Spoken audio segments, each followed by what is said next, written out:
What's up, guys? It's Bolt, and I'm back with another Remnant 2 build guide. And in this video, we're going to go over my Space Cowboy ranged mod hybrid build. And this build is a nice spin off of your typical ranged builds. Typically, you see Hunter Gunslinger or, Hunter Challenger, the Handler thrown in there sometimes, but very rarely do you see the ARCHON archetype slotted in a pure range build. And oddly enough, ARCHON does really well on a range build, and that is because the ammo mods such as Hot Shot, Corrosive Shot, Overflow, etc., that is considered mod damage. So essentially what ARCHON does is boost that damage up when your mod is active.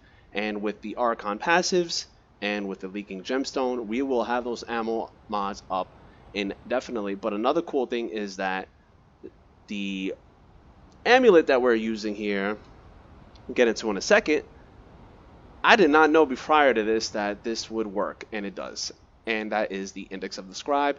Once our mod is activated, the ammo mod, then all of our shots will be considered mod weak spots, so we will benefit greatly from that. But first things first, slotted in first, we have the Hunter archetype. That is because we want the Technorats Prime perk, and that's because we want to be in our Hunter Shroud indefinitely. Now, the weapon that we have paired up with the Hunter Shroud works very well. We have the Coach Gun, so in between reloads you would re-shroud, and then when you come out of your shroud you get the benefit, so it works very well for some nasty burst damage. Next up, we have the Archon slotted in second, and we have the Chaos Gate skill, and you want to stand in this, get that nice damage boost. A little bit of mod gen, but we want the damage boost to get some nice juicy damage when we have those ammo mods up, and it works quite well. And like I was saying before, for our amulet, we have the Index of the Scribe, and again, really nice interaction that once you have your ammo mod active, now all of your mod damage will be benefiting from the Index of the Scribe when you hit those weak spots, and that pairs very well obviously with the Hunter archetype, which is the king of the weak spot. So this is essentially a mod weak spot range build, really nice. And then for the rings, kind of the usual suspects here. We crit stack a little bit. The shotguns really do need crit stacking the most. They need the most help.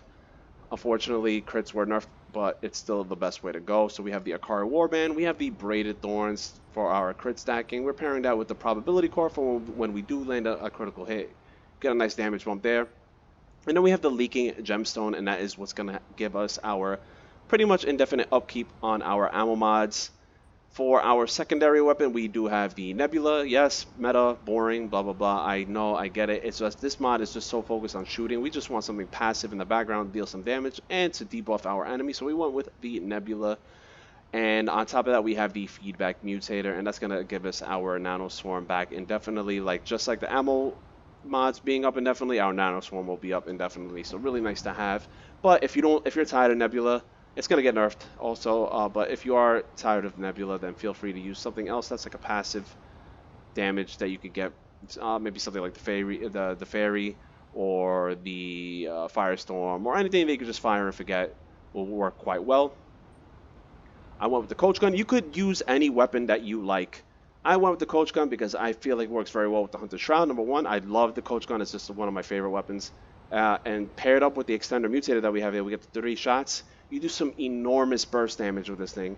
And you can have some pretty damn good sustained as well. I sustained around 5,500 to 6,000 DPS, which is very respectable. As you know, after the nerfs, it was very hard to maintain really high DPS. So I think 5,500 to 6,000 DPS is quite nice right now, all things considered. And obviously for the mods, you will be using your ammo mods: Hot Shot, Corrosive Shot, all of those, Overflow, the blood one, I can't think of the name off the top of my head. Anything that is going to enhance your ammos, your bullets, that will be considered mod damage. Then Archon will be buffing it up, Index of the Scribe, so on and so forth. You will be melting bosses. As you've seen in this video, the damage is quite respectable. The kill times were very respectable in my opinion. As for the relic, you can use whatever you want. I do like to use the Enlarged Heart on range builds just for a quick heal, or if my Hunter skill is depleting and I need to need some extra time on it, I'll pop the Enlarged Heart. It's probably my favorite relic in the game. And then since this is mainly a range build with a little splash of mod on there, We do have the mythic ranged critical chance, we have the critical damage, and we have the weak spot damage fragments. As for the melee weapon, again, up to you. This is not a melee build. I just use this for utility, just a Krulax throw, get a little bit of overload damage, Tainted Blade, get another extra corrosion down on there, and those will help with the mod gen a little bit. But up to you as to what melee weapon you would like to use. And then onto the traits.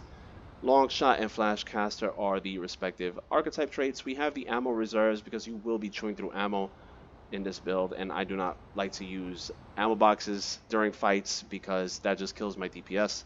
Fortify for some tankiness, Swiftness for that movement speed, Gifted to keep the ammo mod up longer, Affliction just to keep a little bit of, this is not mandatory, but just to keep up the debuffs a little longer.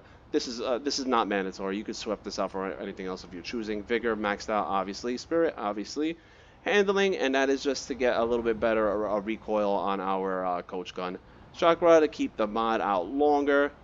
Endurance and expertise were left untouched. Again, you could choose to allocate your trait points to your playstyle. I felt like this was what worked best for this build, but again, up to you guys.